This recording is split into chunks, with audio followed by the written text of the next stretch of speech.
আজকে আপনাদের সাথে একটা হেলদি ব্রেকফাস্ট রেসিপি শেয়ার করব। এটা আপনারা ডিনারেও কিন্তু অনায়াসে খেতে পারেন। আর এই রেসিপিটি কিন্তু একদম থাকবে মোটামুটি একদম তেল ছাড়াই রান্না ধরতে পারেন, এবং তার সাথে থাকবে নারকেলের চাটনি এবং থাকবে ঝাল ঝাল টমেটোর চাটনি, আর থাকবে একটা ড্রাই আলুর তরকারি। এটা কিন্তু আপনারা আলুর সাম্বারও বানিয়ে নিতে পারেন। আর এটা কিন্তু একটা রিকোয়েস্টেড ভিডিও। আমারই এক বান্ধবী তার রিকোয়েস্টে একদম কম তেল মশলায় একটা রেসিপি শেয়ার করার জন্য সে অনুরোধ করেছিল, তাই এই রেসিপিটা আজকে আপনাদের সাথে শেয়ার করছি। এটা দেখুন, আমার দিদি আমায় লাগিয়ে দিয়েছে এই পুদিনা পাতা গাছটা। এখান থেকে আমি কয়েকটা পুদিনা পাতা তুলে নিলাম, আর এবার সোজা চলে যাব রান্নাঘরে। এখানে আমি প্রথমেই সবজিগুলোকে সমস্ত কেটে গুছিয়ে নেব। তার জন্য আমি এখানে নিয়ে নিচ্ছি আদা, রসুন, লঙ্কা, সেগুলো সমস্ত আমি ভালো করে জল দিয়ে ধুয়ে নেব। পুদিনা পাতাটাও আমি জল দিয়ে ধুয়ে নেব, আর বেশ কিছুটা পরিমাণ ধনে পাতা আমি এখানে ভালো করে গুছিয়ে নেব। এই সমস্ত উপকরণগুলো একবার গুছিয়ে নিতে পারলে রান্নাটা করতে কিন্তু খুব একটা বেশিক্ষণ সময় লাগবে না। ধনে পাতাটাও আমি খুব ভালো করে কুচিয়ে নিয়েছি। আর এরপরে আমি গাজর এবং পেঁয়াজটাকেও ভালো করে খোসা ছাড়িয়ে নেব। এখানে কিছু নারকেলের টুকরো করে নিয়েছি, সেগুলোকে কিন্তু আমি নারকেলের চাটনি বানাবো বলে। আর এখানে আমি গাজরের খোসাটা ছাড়িয়ে নিচ্ছি। গাজর এবং পেঁয়াজ এগুলো সমস্তগুলো কিন্তু আমি খুব মিহি চপ করে নেব।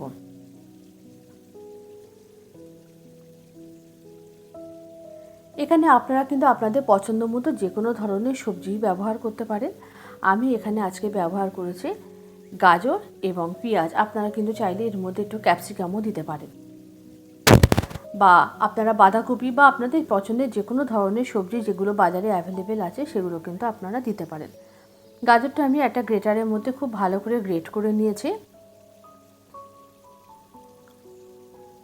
আর আজকে এর সাথে থাকবে কিন্তু এই সবজি দিয়ে তৈরি চিলা। এটা দিয়ে কিন্তু আপনারা ধোসাও বানিয়ে নিতে পারেন। আমি এখানে বেশ কিছুটা পরিমাণ চাল একটুখানি 2-3 ঘন্টা মতো জলে ভিজিয়ে রেখেছিলাম। জলে ভিজিয়ে রেখে আমি এটা একটা মিক্সার গ্রাইন্ডারের মধ্যে দিয়ে মিহি পেস্ট করে নেব। এই চালের সাথেও আমি দিয়ে দিয়েছি 1 বাটি মতো সুজি। এখানে প্রায় 200 গ্রাম মতো সুজি আমি ব্যবহার করেছি।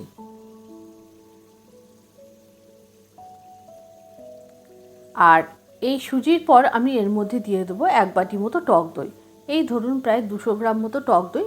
আর এই টক দইয়ের বাটি ধোয়া জলটাও আমি একটু এর মধ্যে দিয়ে এই মিক্সার গ্রাইন্ডারের মধ্যে দিয়ে চাল, সুজি এবং টক দইটাকে খুব ভালো করে আমি মিহি পেস্ট করে নেব। এইভাবে মিহি পেস্ট করে নেওয়ার পর কিন্তু এই ব্যাটারটাকে অন্তত 1 ঘন্টা মতো এইভাবে রেখে দিতে হবে, কেননা সুজিটা একটুখানি এখানে একটু ভালো করে সোক করার ব্যাপার আছে। সুজিটা একটু জল সোক করে নিলে তারপরে কিন্তু আমরা এই চিলাটা বানাবো। এইভাবে ব্যাটারটাকে রেডি করে একটা ঢাকনা চাপা দিয়ে একটু সাইড করে রেখে দিলাম। এরপরে আমি অন্যান্য উপকরণগুলো রেডি করে নেব। এরপরেও কিন্তু আমাকে এই ব্যাটারের মধ্যে আরও একটু জল মেশাতে হবে, সেটা আমি পরে মেশাবো। এরপরে আমি নারকেলের চাটনিটা বানিয়ে নেব। তার জন্য আমি ফ্রাই প্যানের মধ্যে খুব সামান্য একটু সাদা তেল দিয়ে দিয়েছি, একদম হাফ টিস্পুনের থেকেও কম। আর তেলটা গরম হয়ে গেলে এর মধ্যে দিয়ে দিয়েছি একটু ছোলার ডাল, আর তারপরেই দিয়ে দিয়েছি নারকেলগুলো। এখানে আমি ফ্রেশ নারকেল দিয়েছি। আপনাদের কাছে যদি ফ্রেশ নারকেল অ্যাভেলেবেল না থাকে আপনারা কিন্তু যে নারকেলের গুড় ডাস্ট পাওয়া যায় সেটাও আপনারা কিন্তু এর মধ্যে দিতে পারেন। আর তারপরে দিয়ে দিয়েছি কয়েকটা চেরা কাঁচা লঙ্কা, একটু রসুন আর পুদিনা পাতাটা। এইগুলোকে আমি একটু শ্যালো ফ্রাই করে নেব। আর তারপরে ঠান্ডা হয়ে গেলে এগুলো একটা মিক্সার গ্রাইন্ডারের মধ্যে দিয়ে মিহি পেস্ট করে নেব। আর মিহি পেস্ট করার সময় এর মধ্যে কিন্তু আমি একটু জল দিয়েছি।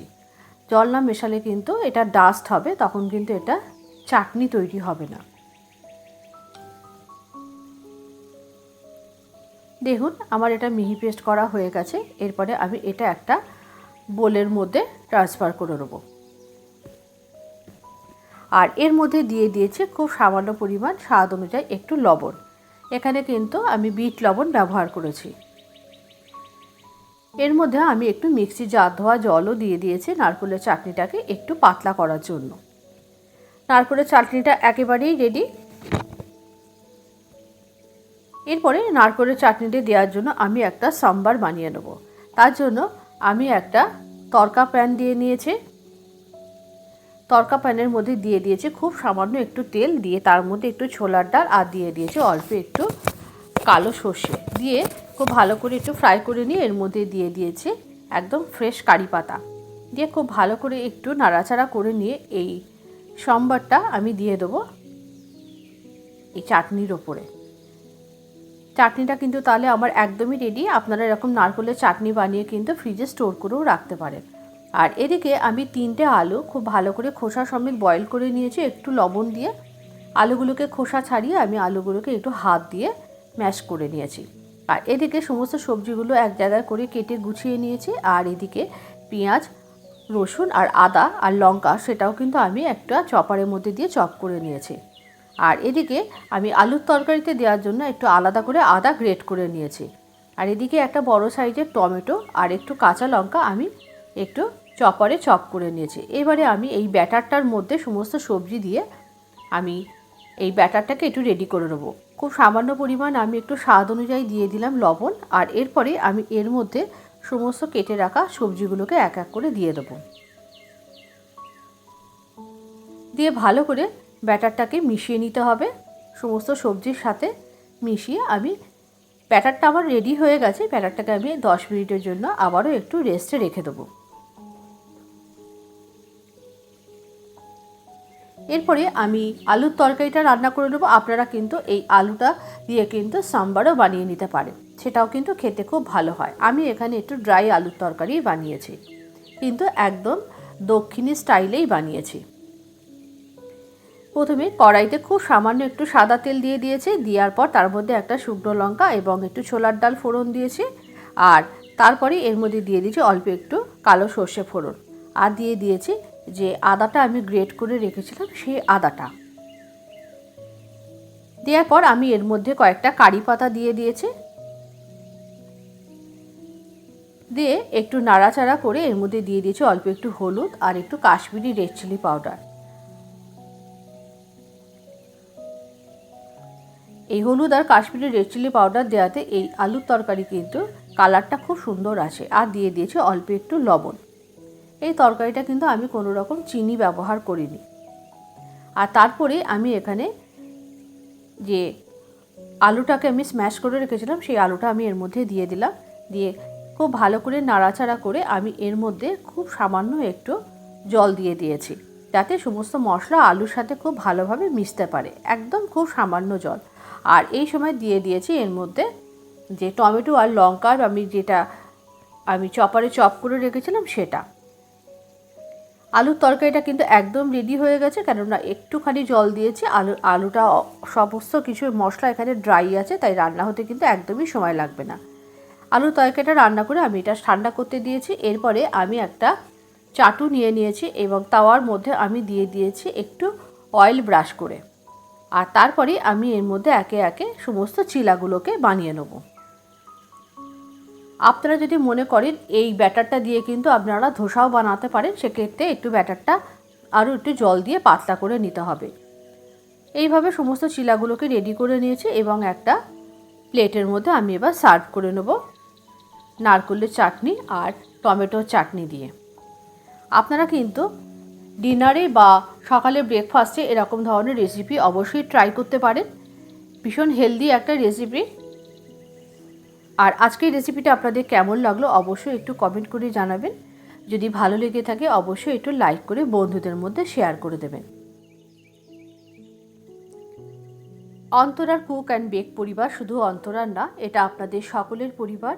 আর আপনাদের সকলের সহযোগিতা এবং ভালোবাসায় এই পরিবারকে আরও অনেক দূর এগিয়ে নিয়ে যেতে চাই। আপনারা সকলে সাথে থাকবেন, পাশে থাকবেন। আর আজকের রেসিপিটা কেমন লাগলো অবশ্যই একটু কমেন্ট বক্সে জানাবেন। আপনারা অবশ্যই রেসিপিটা ট্রাই করবেন। আর ট্রাই করার পর আপনারা অবশ্যই ছবি শেয়ার করতে পারেন কমেন্ট বক্সে। আজকের রেসিপিটি এই পর্যন্ত। আবারও হাজির হয়ে যাব পরবর্তী ভিডিওতে আর একটা নতুন কোনো রেসিপির সাথে। সবাই অনেক ভালো থাকবেন, সুস্থ থাকবেন। আর আজকের রেসিপিটি কেমন হলো অবশ্যই জানাবেন। আবারও দেখা হচ্ছে পরবর্তী ভিডিওতে আর একটা নতুন কোনো রেসিপির সাথে।